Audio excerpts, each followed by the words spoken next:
nanti bikin agenda saat Ramadan. Ya, supaya nggak pusing nanti. Kalau masuk hari pertama apa yang dikerjakan, hari kedua apa yang dikerjakan, subuh apa, siang apa, sore apa. Cuman nanti saya berikan 3 yang pokok ini. Ada 3. 1, meningkatkan sholat. Saya ulang ya, meningkatkan apa? Sholat. Kalau meningkat secara singkatnya berarti bertambah dari yang sekedar fardu, tambah dengan apa? Sunnah. Maka dari sekarang keluarkan semua jenis sholat-sholat sunnah. Keluarkan dari sekarang apa saja, siang dan malamnya. Yang rawatib, ada berapa rawatib? Rawatib 12. Ya, rawatib itu yang melekat dengan sholat fardu dan menentukan untuk memperbaiki sholat fardu, menambah. Jadi kalau kurang khusyuk ditambah dengan sunnahnya disebut rawatib. Bisa sebelum, bisa setelah sholat fardu. Ada 12 dari hadis Nabi sallallahu alaihi wasallam. Man shalla isnatai asyrata raka'atan, siapa yang sholat 12 rakaat fi yaumin wa lailatin, yang mengiringi sholat fardu siang dan malam, ya, bunyalahu bihinna baitun fil jannah, maka akan dibangunkan baginya satu rumah di surga kalau konsisten menunaikan 12 itu sampai meninggal dunia. Sahabat yang mendengar itu mengatakan kompak semuanya, sejak mendengar hadis itu kami usahakan istiqomah sampai meninggal tidak meninggalkannya. 12 itu 2 sebelum subuh, cepat. 4 sebelum zuhur, 2 setelah zuhur, 2 setelah maghrib, 2 setelah isya. 2 rakaat sebelum subuh, 4 rakaat sebelum zuhur. Kalau nggak bisa 4 rakaat karena terbatas waktunya, boleh 2 rakaat khusus untuk sebelum zuhur. Kalau nggak bisa 4, boleh berapa? 2. Dalilnya hadis Ibnu Umar radhiyallahu taala anhuma. Kata beliau, hafidtu asyra rakaatin, saya hafal 10 rakaat dari Nabi sallallahu alaihi wasallam salat sunnah. Maka menyebutkan sebelum zuhur 2 rakaat. Baik, jadi 12 ya. 2 sebelum subuh, 4 sebelum zuhur, 2 setelah zuhur, 2 setelah maghrib, 2 setelah isya. Ini yang disebut dengan rawatib. Jamak dari kata ratib. Di luar ini mutlak. Mutlak ini ada yang berdampingan dengan salat fardu, ada yang terpisah. Contoh yang berdampingan, 4 rakaat sebelum asar. 4 rakaat ini bukan disebut rawatib, tapi salat mutlak. Cuma waktunya berdampingan dengan salat fardu. Jadi dia nggak memengaruhi salat fardu, cuma punya keutamaan sendiri. Apa keutamaannya? Hadis Ibnu Umar radhiyallahu taala anhuma, ketika beliau menyampaikan qala Nabi sallallahu alaihi wasallam, rahimallahu ra'an shalla qabla al-asri arba'an. Allah akan menambahkan rahmat pada orang yang terbiasa salat 4 rakaat sunnah sebelum salat asar. Jelas ya? Baik. Kemudian apalagi setelah itu? Salat di antara adzan dan iqamah. Ya, di antara adzan dan iqamah. Tahiyatul masjid.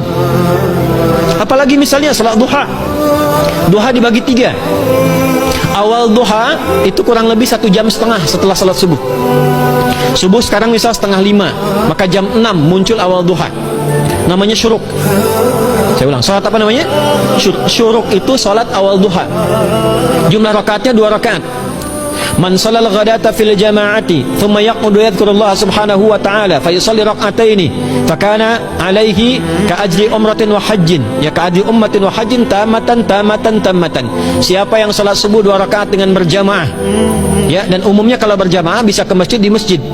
Kalau tak mampu ke masjid, tunaikan di rumahnya. Setelah itu tidak beranjak dulu, dia duduk untuk berzikir kepada Allah. Zikir itu bisa baca Quran.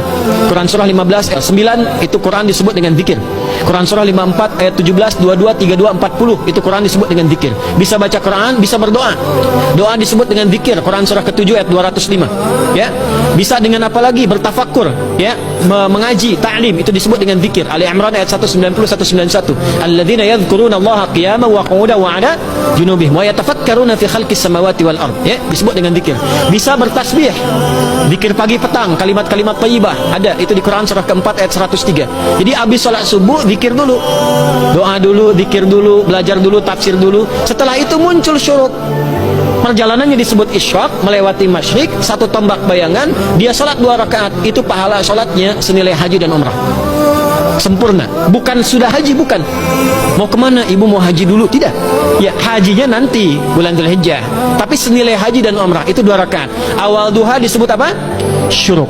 Pertengahan duha sekitar jam 9 jam 10. Jumlahnya 2 sampai 4 rakaat.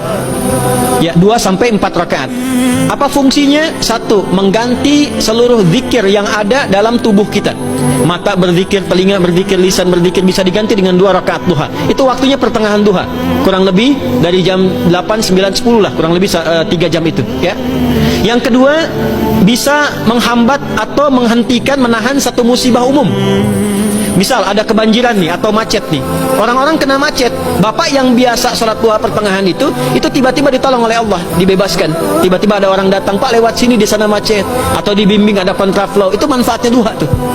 Yang pertengahan. Yang terakhir adalah akhir duha. Sekitar jam 10 sampai jam 11 menjelang ke zuhur. Ya, akhir duha itu jumlahnya dari 2 bisa 4 sampai 8 rakaat. Di antara manfaatnya bisa mempermudah datangnya rizki dengan izin Allah Subhanahu wa taala ketika ikhtiar. Itu duha. Nanti ke malamnya silahkan tahajud, tingkatkan tarawihnya sampai ditutup dengan witir.